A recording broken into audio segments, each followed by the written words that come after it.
Il presidente del Veneto Luca Zaia accetta l'incarico di commissario per l'alluvione, ma precisa che si tratta di una decisione presa unilateralmente dalla Protezione Civile e dunque imposta da Roma. Accetto per amore dei veneti, dice, e per rispetto delle istituzioni. Sono commissario senza poteri speciali, come ho sempre detto, non c'era nessun potere speciale.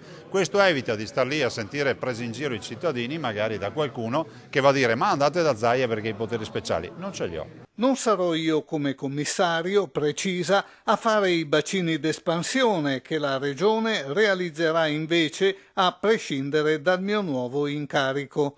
A Vicenza intanto il Comune ha deciso i criteri per l'erogazione dei restanti 160.000 euro del Fondo di solidarietà.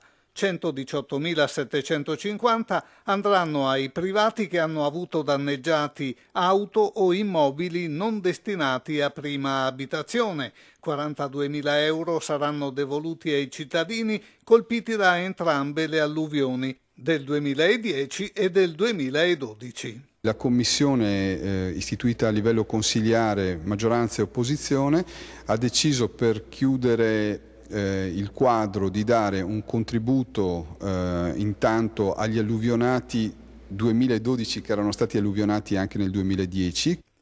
Più di 24.000 euro sono stati invece accantonati per i casi di cittadini in difficoltà al momento di eventuali restituzioni, dovute quando il saldo, accertate le spese sostenute, dovesse essere inferiore all'acconto ricevuto. Accantonare un fondo per chi privato, in particolare privato, avrà problemi con le eventuali restituzioni e infine di dare un piccolo contributo come segno del Comune a chi dallo Stato non si è visto riconosciuto alcun tipo di contributo per i danni subiti.